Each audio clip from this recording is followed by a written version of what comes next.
Hey, good morning. Hey, if we haven't met, my name is Matt Tolander. I serve as the spiritual formation pastor here at Midtown. And welcome to week 2 of our solitude practice. Just by a show of hands, how many of y'all had an opportunity to practice some solitude this week? That's fantastic. That's fantastic. Thank you for joining us in that. Thank you for joining us in this mission that we have to practice the way of Jesus together, to spend time with him so that we can be with him and become like him and learn the skills of discipleship that he has for us to learn. If you haven't already, go ahead and silence your phone or just turn it off, and we'll get right into it. And just as we start, I need to just confess something to y'all right off the bat, and that is that, like, of all the historic spiritual practices in the Christian church over the centuries and in our tradition, solitude is like by far my least favorite. It's by far my least favorite. And the silence that has to accompany solitude is also my least favorite. Neither one of those things come easily for me. And I didn't begin practicing solitude by choice, really. I kind of felt like I had to begin practicing solitude against my will, because it was in 2020 that I began to practice solitude. It was during the lockdown, and maybe some of y'all had a similar experience to me, but I lived alone. And so for those first few months when we had no idea what was going on, I mean, I was just about as alone as I'd ever been, and would go days without talking to somebody, days without leaving my little 1-bedroom apartment. And at the very beginning, it was kind of nice because I had, my life kind of slowed down and I had like fewer responsibilities and less undemanded time. And so to fill that time, I got caught up in all the movies and TV shows that I had been wanting to watch. I read a lot of books. I watched a lot of like talks and lectures and was investigating some stuff that I hadn't had the time to look into before. And I played a lot of video games. And eventually all of those things like weren't enough to distract me anymore. And they weren't enough to soothe like the anxiety and the isolation that I was feeling. And all of these little props that I had to cope with being alone weren't holding back this flood of depression anymore and this flood of loneliness that was just welling up inside me. And so I just had all the time in the world to be assaulted by my own negative feelings all day, every day. And so in that place, I was confronted by this realization that if I didn't learn how to be quietly alone with God, then I was gonna drown under those waves of negativity in my inner life and in my emotional life. And I was working with a counselor at the time, and he helped me as I began to learn this skill of being quietly alone with God. And when I started practicing the disciplines of silence and solitude, it was just extremely hard for me. And it's still very hard for me. Like the neurochemistry of my brain works against me in this area. I have ADHD, so that basically means that there's a swarm of bees in my head at all times, and boredom is pain. And so I may occasionally appear to y'all on the outside as like calm and collected, but like beneath the surface, it's constant motion and sort of constant static in here.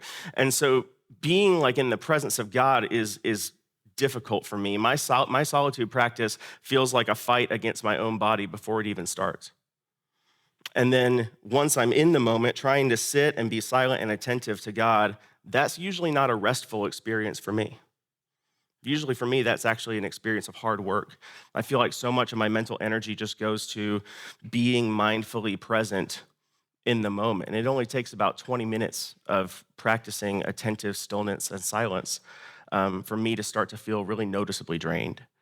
And so often the reward that I get for removing the distractions from my mind is that I now feel like noticeably drained, and then in comes this immediate rush of negativity that's no longer being held at bay by all my little distractions and all my little props and all my little coping mechanisms. And so I don't know if you can relate to that. I mean, maybe you can. Maybe you feel like attentiveness to God in silence and stillness is more like work than rest. We talk about it like it's rest all the time, and it can be restful, and sometimes it just feels like work. And so if you feel that way, just know that you're not alone. I feel that way too most of the time. And we're not the only ones. Henry Nouwen actually knows how we feel. This is a quote from Henry Nouwen from his book, The Way of the Heart. Here's what Nouwen has to say about solitude. says solitude is not a private therapeutic place. It's not a private therapeutic place. Rather, it is the place of conversion, the place where the old self dies and the new self is born, the place where the emergence of the new man and the new woman occurs. In solitude, I get rid of my scaffolding. I have no friends to talk with, no telephone calls to make, no meetings to attend, no music to entertain, no books to distract, just me, naked, vulnerable, weak, sinful, deprived, broken, nothing. It is this nothingness that I have to face in my solitude, a nothingness so dreadful that everything in me wants to run to my friends, my work, my distractions. Solitude is the furnace of transformation, the place of the great struggle and the great encounter, the struggle against the compulsions of the false self, and the encounter with the loving God who offers himself as the substance of the new self. So notice that to Nouwen, for him, in his mind, solitude is not just about getting some alone time. It's not just a way for us to get some R&R. He calls it the place of encounter. Solitude can be the place where we actually do deep, deep spiritual and emotional work. And so in the next 3 sessions, our plan in this series is to cover these 3 primary encounters that we each have to face in solitude.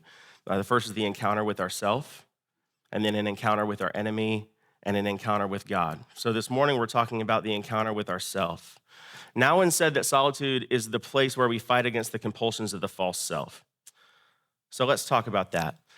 One of the first things we experience when practicing solitude can be this swell or this rush of emotions. This is what happened to me during the pandemic. When we remove the dam of distractions, the water of all of our emotions can kind of flow freely in our hearts.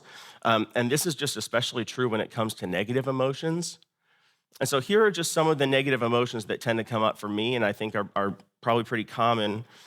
When we first get into solitude and we can get past the distraction and we begin to experience the emotional flood, here's what we might experience. We might experience exhaustion. We might just feel tired. First thing, we crash. Like our body's just been running on adrenaline and then the engine just suddenly dies. And our spiritual and our emotional exhaustion manifests itself physically. You remember Elijah in 1 Kings 19? Slaughtering hundreds of child-sacrificing pagan priests is hard work. It's exhausting.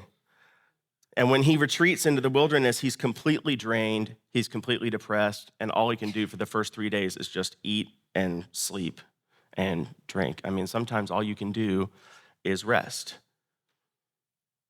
And rest is an essential component of discipleship. Learning this skill of doing nothing is kind of a crucial first step. And when we recognize our tiredness, we can think about it on a spectrum. On one side of that spectrum is good tired, right? The feeling of, I've had a long week, I've had a productive week, I had a meaningful week, I was relationally filled this week, I gave my life away, I invested myself this week and served this week, I am now ready to Sabbath and rest. That's good tired. And then somewhere along the middle, there's like unhealthy tired, right? I'm not sleeping enough, I'm low on margin and high on stress. It's manageable, but I'm on edge all the time, and I'm probably not all that fun to be around, especially at the end of the day. That's why I'm probably an unhealthy tired if I'm in that place. And I can also be in dangerous tired. And when we're in dangerous tired, that's where we've lost touch with our soul. That's where we've lost touch with God, and we become vulnerable to temptation. We become vulnerable to spiritual attack. And so just check in with yourself. Where would you plot your soul on the spectrum of good tired to dangerous tired? Good tired can actually, if you're in good tired, rest can keep you healthy. If you're in unhealthy tired, somewhere in the middle, rest can get you back to healthy. And if you're in dangerous tired, what rest will do is mostly it will just expose your need for change. The next negative emotion that comes up, especially for me, is fear. Fear, especially in the form of anxiety and worry. This is one of the biggest obstacles for me in solitude. My my struggle and my sort of inability to be present mentally means that my brain wants to wander, and it tends to wander into either the future or the past. And when my brain wanders into the future, the emotion that comes up for me with that is anxiety. And fear and anxiety have this way, they can sort of take control of these moments of solitude, and they begin to feel less like prayer and more like just sort of worrying in a Godward direction, um, which is okay. That's a good thing. Like, God cares about our anxiety, and that is the safest place to deal with our anxiety and to feel our pain is in the presence of God. He wants us to feel our feelings with him, but it can still be really frustrating when we feel like anxiety is just clouding the airwaves in our spiritual life, and we can't seem to get clarity. And solitude for me, it always seems like when I'm in solitude, the volume of my anxiety and my fear gets turned up. Another thing I experience is sadness. If anxiety is what's happened when my brain wanders into the future, sadness is what happens to me when my brain begins to drift into the past. Sometimes it's a sadness of regret. Sometimes it's a sadness of grief and loss. Everything we taste in life has some kind of sadness in the flavor profile. I mean, all of life involves some kind of pain. There's no way of getting around that. And even our happiest and our most celebratory moments are usually not untouched by some kind of sadness or even grief or sorrow. And so sometimes in our day-to-day life, we can sort of filter out that sadness. We have kind of ways of dealing with that and living around that, and we allow ourselves to feel the happy parts of things now, and then we tuck the sadness away to feel later. And then what happens is that the sadness that we stash away tends to well up and sort of overflow when we're alone with ourselves. And if we're willing to truly feel all of that sadness instead of trying to manage it, then what can happen is that we can discover joy on the other end, but only if we're willing to go through the process of actually feeling the negative emotion that comes up. Another one that comes up for me in solitude is anger. Anger comes up for me when I'm in solitude. Sometimes when my brain wanders into the past, it's not just sadness that comes up. Sometimes anger comes up for me. Some of the hardest work that I've done in my adulthood, the hardest spiritual work, is sort of decluttering the storage closet where I put all the anger I didn't know how to deal with when I was growing up. And so I've just been throwing stuff in there, not feeling it, not expressing it, not sharing it. And I had no idea how much was in there until I started exploring it with my counselor. But here are some of the labels on the boxes of anger in my storage closet. There's one box that it's the anger that I suppressed in the moment when I was being the bigger person, but then never dealt with. There's another box, it's the anger that I didn't think I had the right to feel because I was also in the wrong in the situation. There's a box, it's the anger that I swallowed in the moment when I was being mistreated and should have stuck up for myself. I found the anger toward authority figures that I didn't have the permission or the freedom to express. And then most painfully, I had to confront anger I'd stashed away, the anger that I didn't want to feel toward people I loved, or the anger that I didn't want to feel toward the church where I grew up, or the anger that I didn't want to feel toward God. I didn't know how to deal with that, so I just stored it all up and put it away, and solitude is like opening the closet door, and the boxes just come tumbling out. And so, exhaustion, fear, sadness, anger, and especially shame. Shame can come up when we're in moments of solitude. We're all very, very good at using performance and image management to disguise our feelings of guilt or our feelings of shame or our insecurity. There are parts of ourselves that we hide away and that other people never, ever see. Even the people closest to us never see it. And some of you in this room, you don't have a single person in your life who truly knows you. And that's exactly how you want it, because of the shame in your life, because the shame is controlling that for you. But God sees through all that, right? And we know it. We can fool others and we can fool ourselves, but we can't fool God. And what solitude does is it strips us from all of the pretense. It strips all of the pretense away, and it keeps us, all the pretense that keeps us from engaging meaningfully with our shame, all of that is pushed to the side. In God's presence, we're just safe to be exactly who we are in the moment. whatever that is and whoever that is. And that safety can then enable us to make an important move, which is to listen to our shame instead of fleeing from it. I read an interview once with the writer Leslie Jameson, where she was mentioning that she teaches her writing students to investigate their shame. She says that shame is like the steam that comes up off the road, and it alerts you that there's a hot spot underneath. Shame is an invitation to investigate, to dig deeper and investigate our pain, and the place to do that safely is in God's presence. And there are certainly other feelings that we could mention. But I think that these are some of the main ones, and we can bundle these negativities together and sort of name them with one word, and that word is pain. Pain. Solitude forces us to confront the pain that we don't want to confront. And some of us have just sort of more willingness in our lives or a higher capacity to confront our pain than others, but all of us have a limit. And at some point, if we're left to our own strength, then each of us at some point will avoid taking ownership of our pain. And we'll do that in many ways. I mean, we live in a culture that makes us very good at pain avoidance. Like, we are all experts in pain avoidance. We distract ourselves with our phones and our devices, right? I mean, we all know this. It probably is to the point where you're like, I'm tired of hearing about my phone in church. So we talk about it all the time. If you have a smartphone, it is almost certainly, psychologically speaking, an emotional comfort object for you. There's a study done at Oxford in 2020. Here's what they say in the abstract of the study, and the study proved their hypothesis. Here's what they say. In addition to obvious functional benefits, consumers, in fact, derive emotional benefits from their smartphone, in particular, feelings of psychological comfort and, if needed, actual stress relief. In other words, in a sense, smartphones are not unlike adult pacifiers. This psychological comfort arises from a unique combination of properties that turn smartphones into a reassuring presence for their owners. The portability of the device, its personal nature, the subjective sense of privacy experienced while on the device. We can escape into it even in a public place, and the haptic gratification it affords. Our adult pacifier.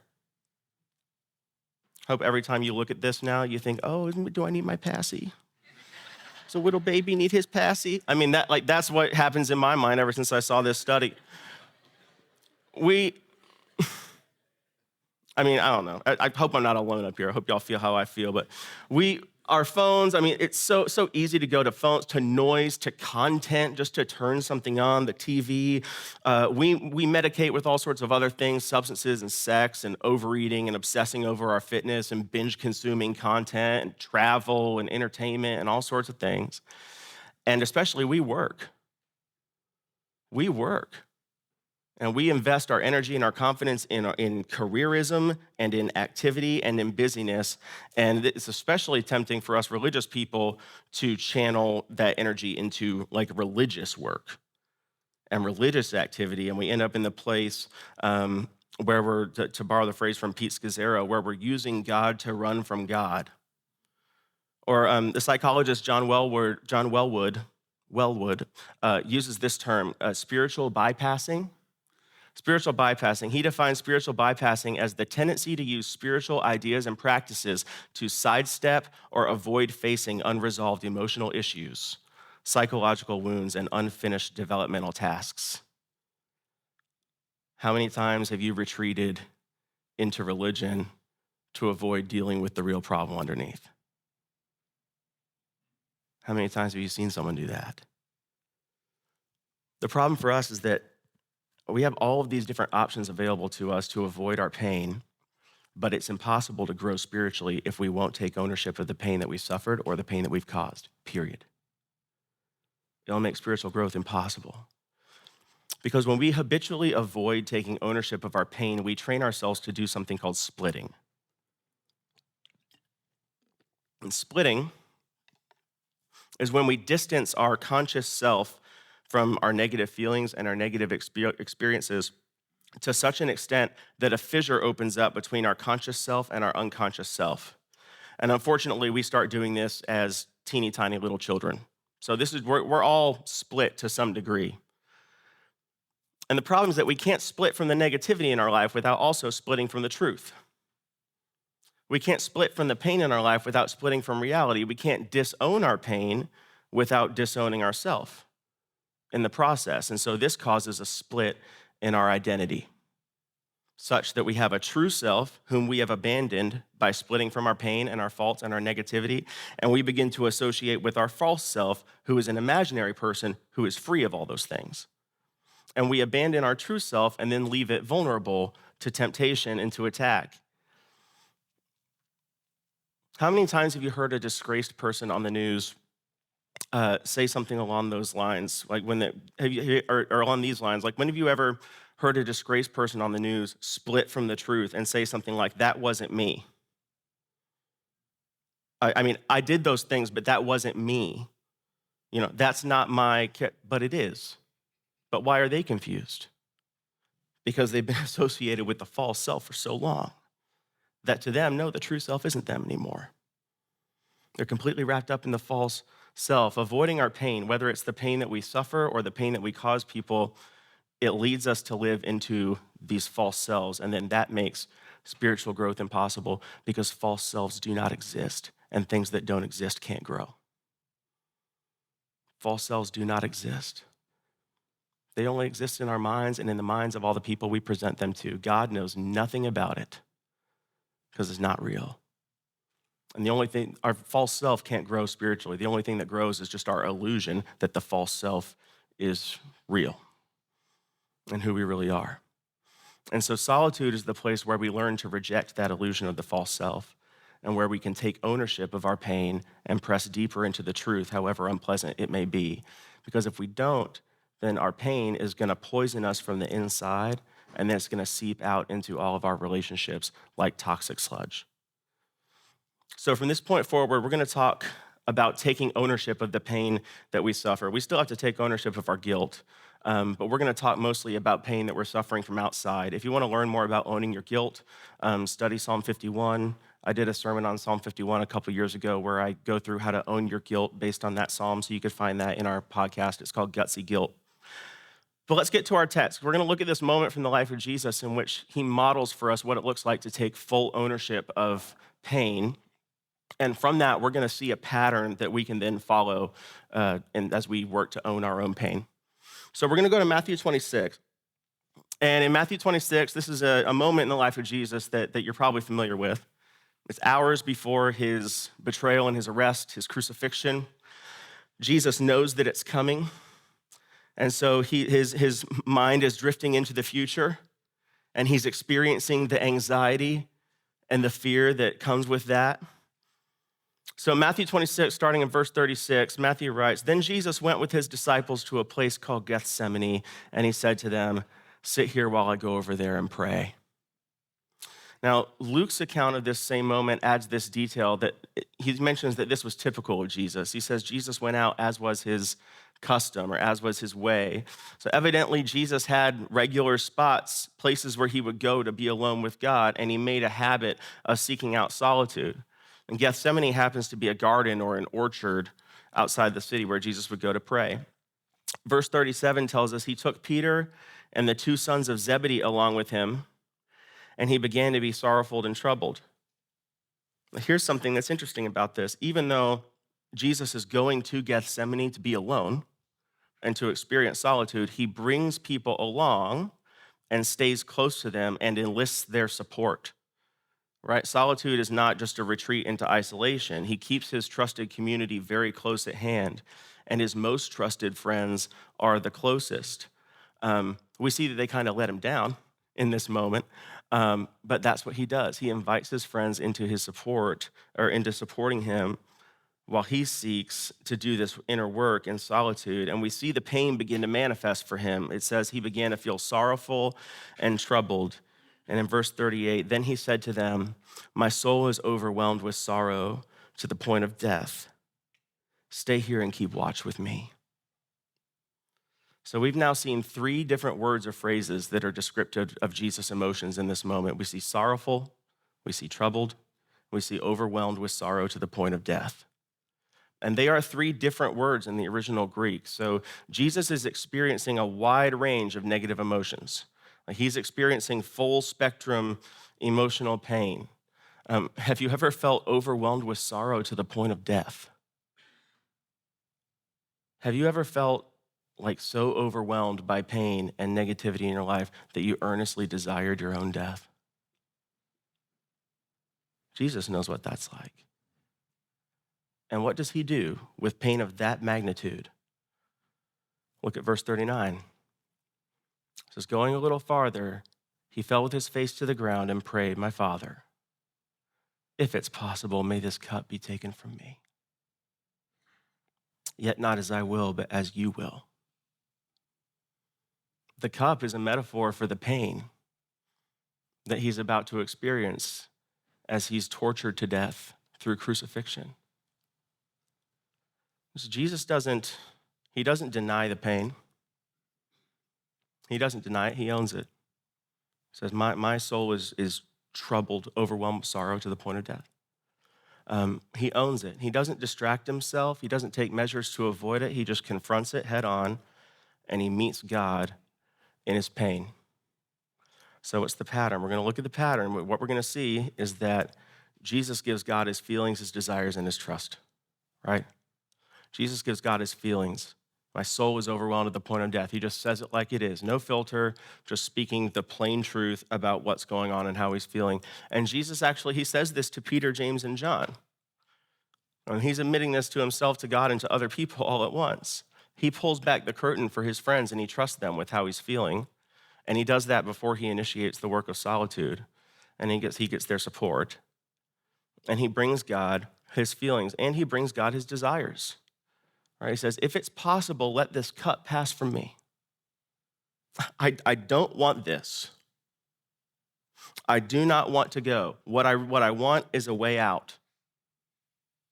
So he's acknowledging this. He's acknowledging the reality of his own desire. He's not in denial about what he wants in the situation. And then he makes the move of trust.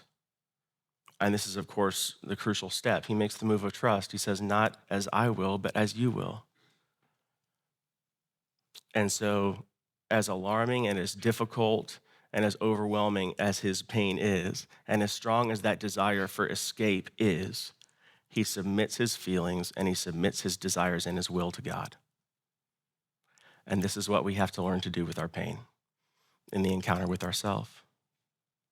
In the encounter with ourselves, we follow Jesus' example and we give God our feelings. My soul is overwhelmed to the point of death.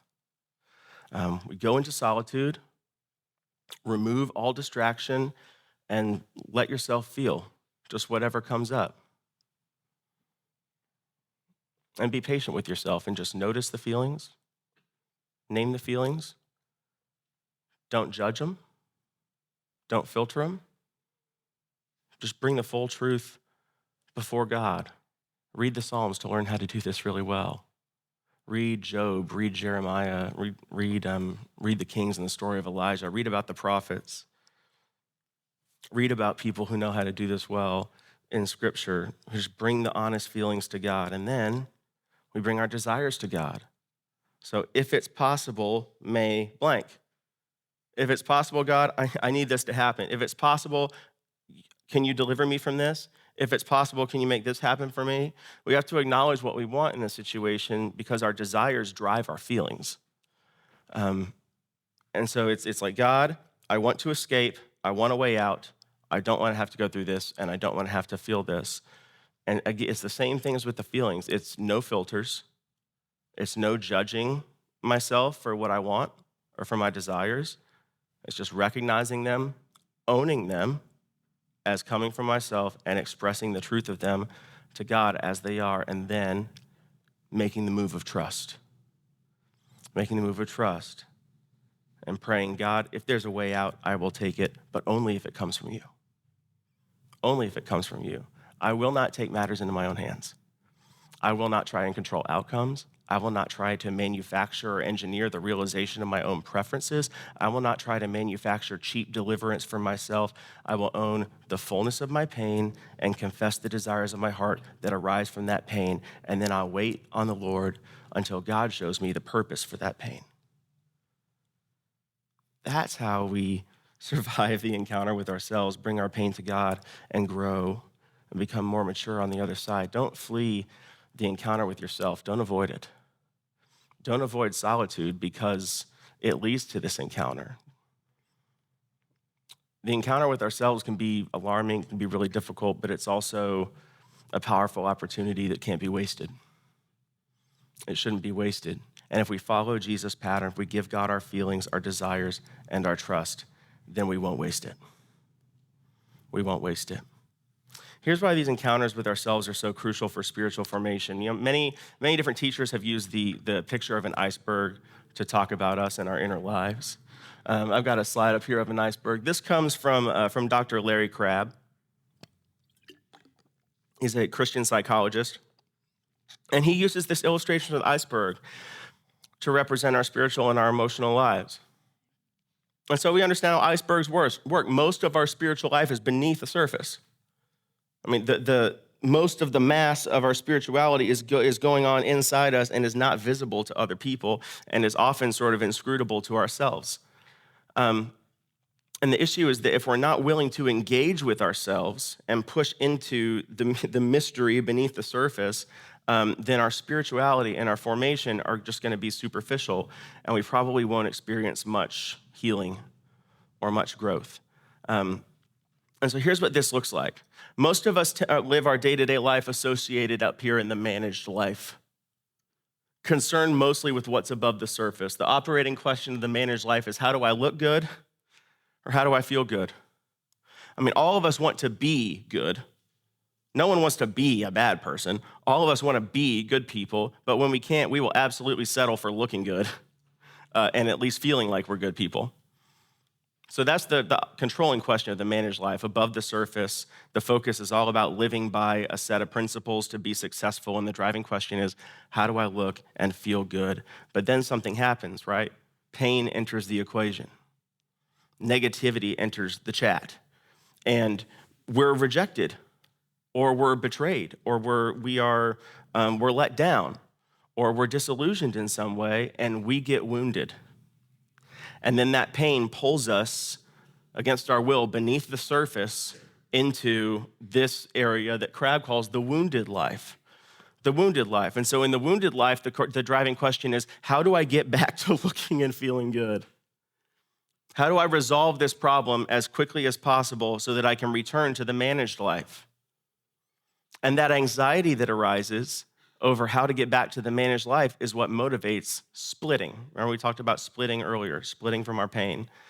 The anxiety that makes us want to get back to that looking and feeling good place, that's what causes us to split and invest in the false self that can look good and make us feel good. So when we experience the pain and we're in this place where we know we're in this wounded life, we have basically a fork in the road before us. And the option is that we're either going to split and we're going to avoid owning our pain, and we're going to return to the managed life and enjoy our illusion of a false self, never experience the spiritual benefits of trusting God in the midst of pain, or we follow Jesus even deeper. And by owning our pain, we move deeper into the formed life, where we begin to ask that question about our pain. What is God doing through this? And what is God doing in me through this? That's what people who own their pain ask. And so we own it, we feel it, we don't split, we assimilate it into our life, we integrate it, we embrace the whole of ourselves, good, bad, ugly, all of it, and entrust the whole of ourselves to God's care, not just the part that we think is impressive or the part we think he wants. And so all of this ultimately is about trust. Do I trust that God is a safe person to do this with? Do I trust that the presence of God is a safe place to go with my pain? Do I trust that God cares about me at all? Do I trust that God even cares about the things in my life that I think are too small to bother him with? All of this is about trust. Just trust that God can work in me, that God is doing something in this, that he will deliver me, and that he will make all things right if I surrender to his will. This is how we win the encounter with ourselves.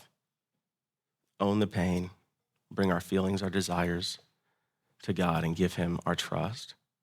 I want to dismiss our communion servers to prepare the elements for us. And as they do, I just want us to think about trust. What does trusting God look like?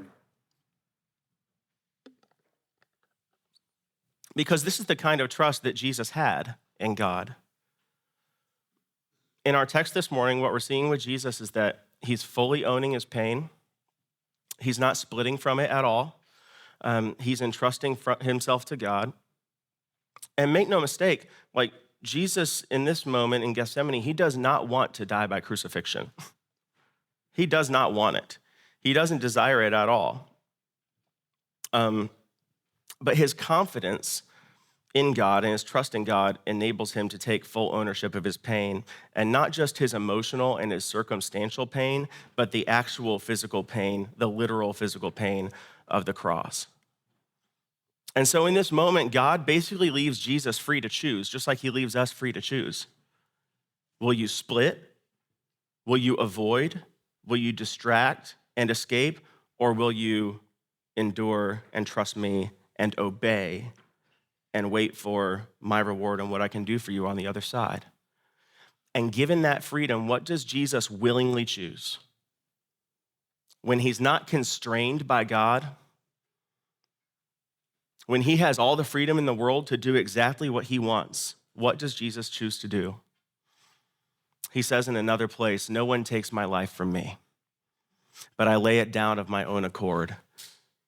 I have the authority to lay it down, and I have authority to take it up again. This command I received from my Father. And Paul amplifies, though Jesus was in very nature God, he did not count equality with God a thing to be used to his own advantage. He did not use his freedom to serve himself, but he made himself nothing, taking the form of a slave and looking like any other person, sharing the weakness of human nature. He humbled himself by becoming obedient to death, even death on a cross.